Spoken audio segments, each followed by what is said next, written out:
Political theater is in high dudgeon these days, and it matters.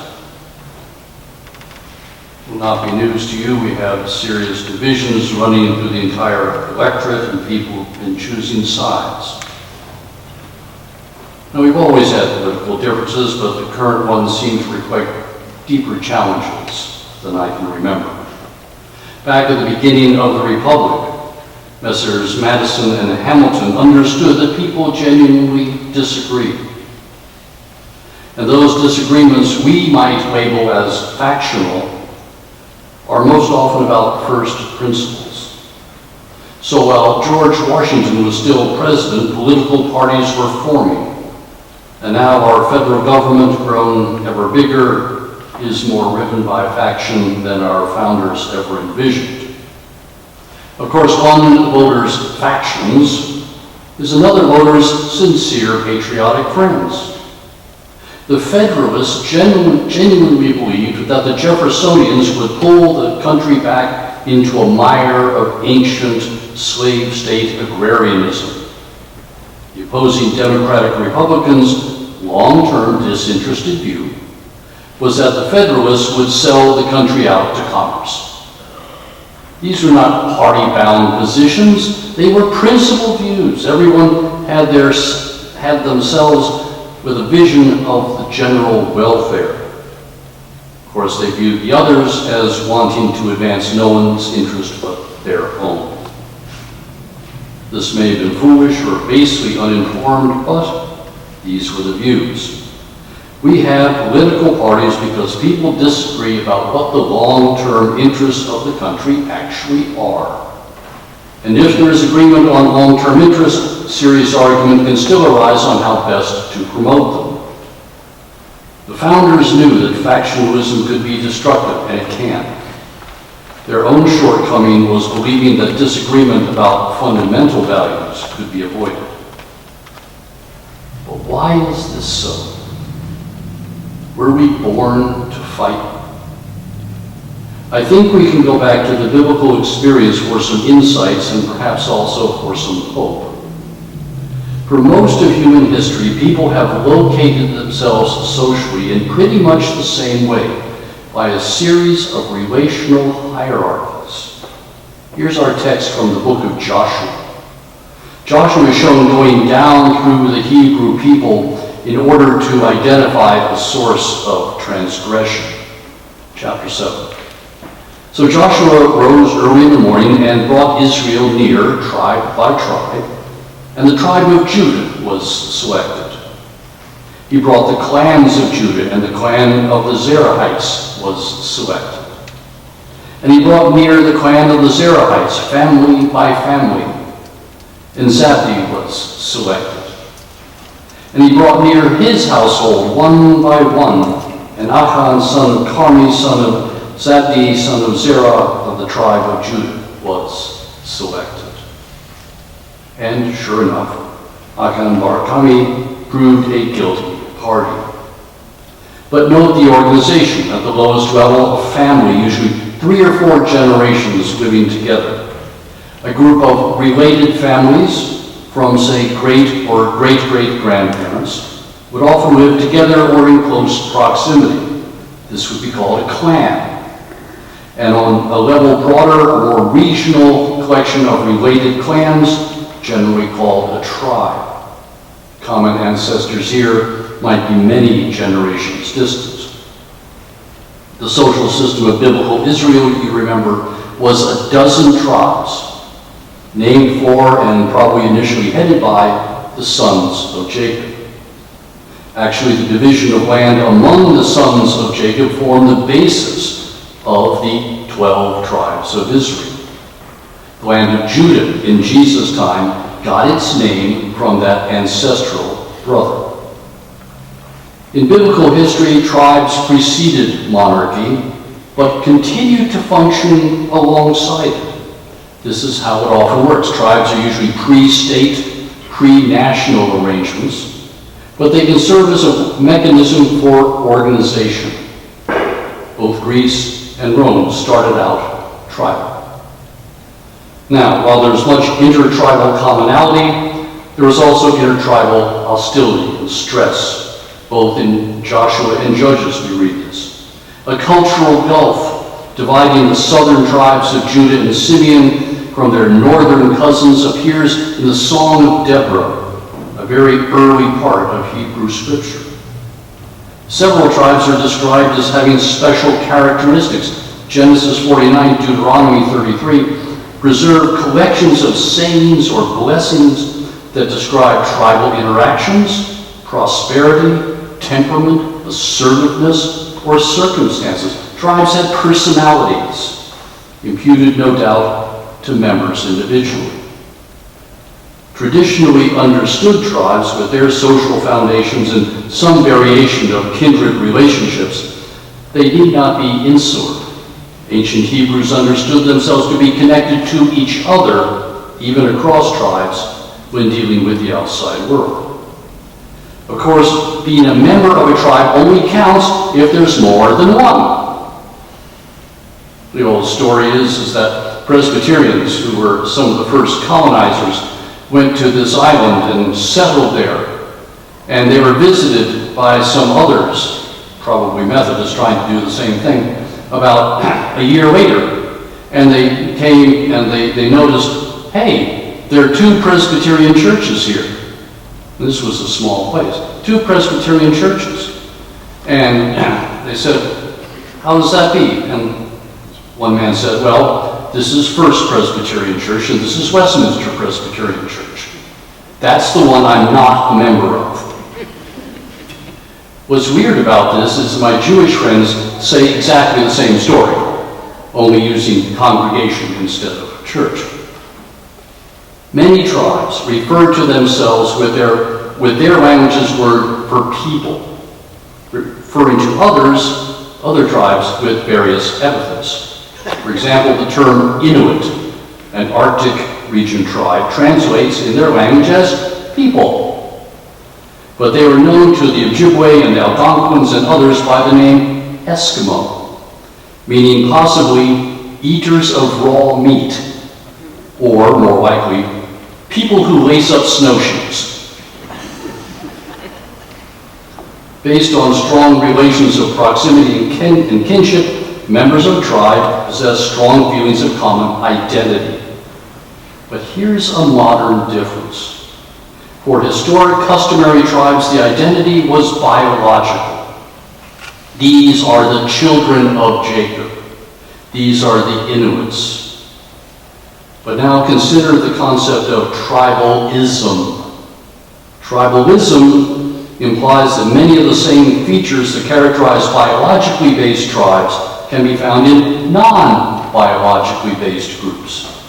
These are most often separate, identifiable ways of being, lifestyles, based upon combinations of organization, reciprocal exchange, sometimes occupation and communication.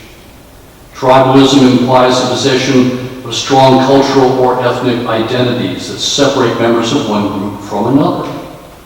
Intense and enduring feelings of common identity can lead people to feel tribally connected, even without a biological link. This is important because while traditional tribes have been pushed sort of to the edge of the Western world, tribalism is not only not diminished, it's growing. Here's the deal.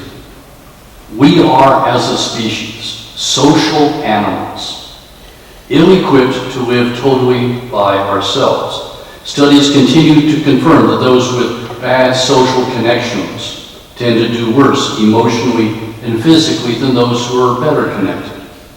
Tribalism and social bonding help to keep individuals committed to the group, even when personal relations may fray. This also keeps individuals from wandering off and joining other groups. Indeed, several academics have asserted that our brains are hardwired toward tribalism due to its evolutionary advantages. I've mentioned before the illuminating work done by the English anthropologist Robin Dunbar. Looking at both our biological and social constituents, Dunbar's conclusion was that most human beings can only really keep track of an average of 150 individuals with any depth. This is called Dunbar's number. Others have come in slightly higher or lower, but always between about 120 and 300. Malcolm Gladwell expanded on this conclusion sociologically in his book, The Tipping Point, where one of his personality types, connectors, are successful due to their larger than average number of close friendships and capacity for maintaining them, which tie together otherwise unconnected groups.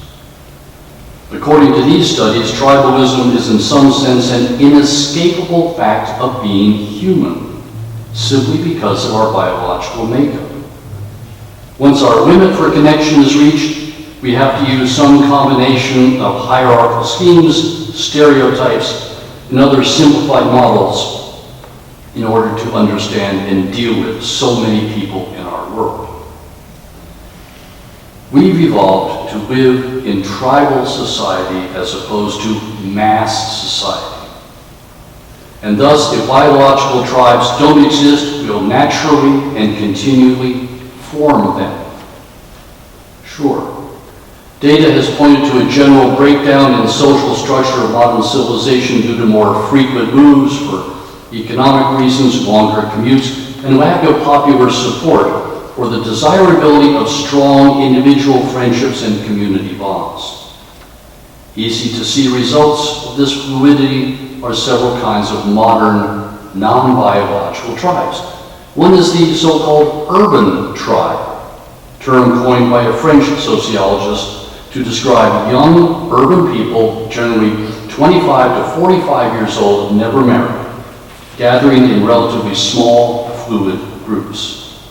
These groups tend to share interests and have needs that are, in general, not being met in traditional mainstream culture.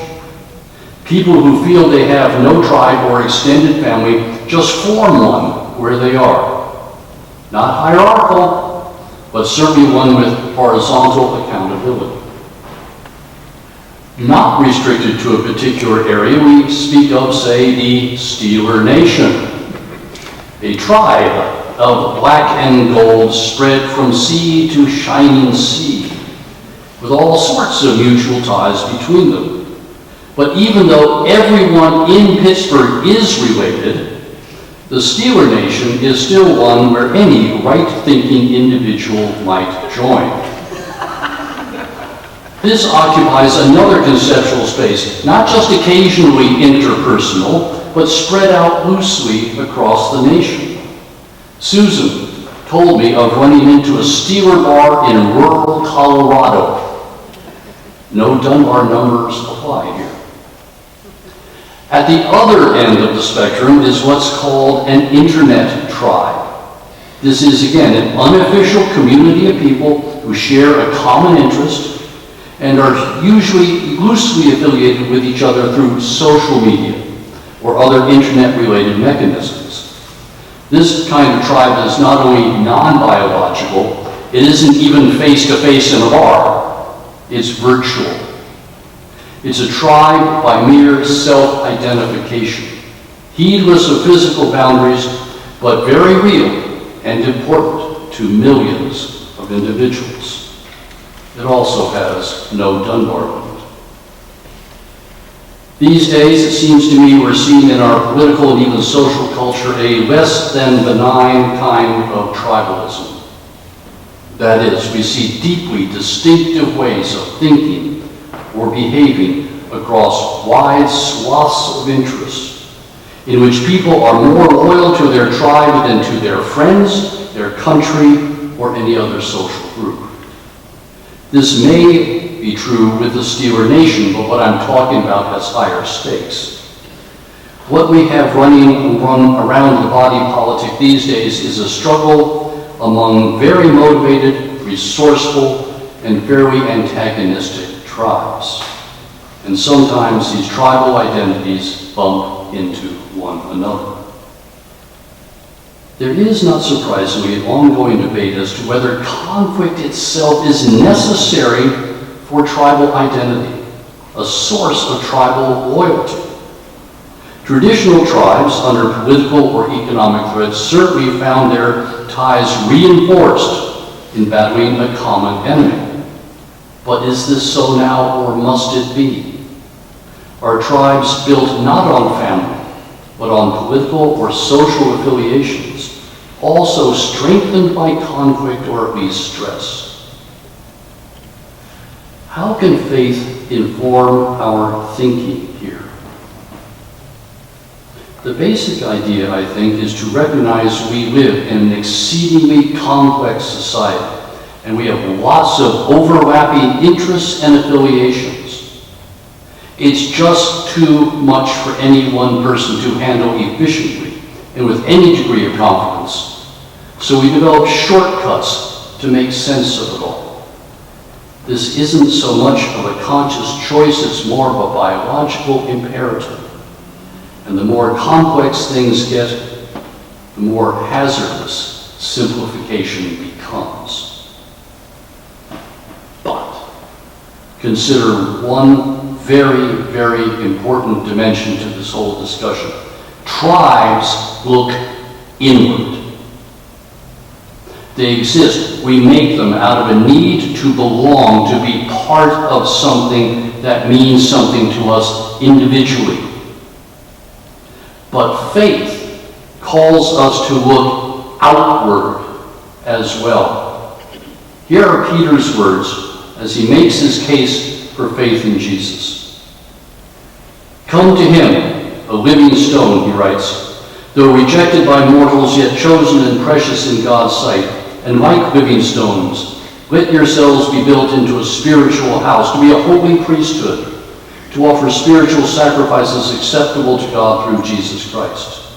For you are a chosen race, a royal priesthood, a holy nation, God's own people, in order that you may proclaim the mighty acts of him who called you out of darkness into his marvelous light. Once you were not a people, but now you are God's people. Once you had not received mercy, but now you have received mercy. People of faith look outward as well as inward. They rely on each other for mutual support and understanding, yes, but they look outward seeking to relate to the other, and especially to those marginalized, tribeless, if you will, people. The challenge for people of faith is this: to keep not only our wits, but our compassion, our generosity of spirit, and our spiritual humility, to be connectors instead of dividers. This is a high and difficult calling, but it is one we must not resist. And may God help us.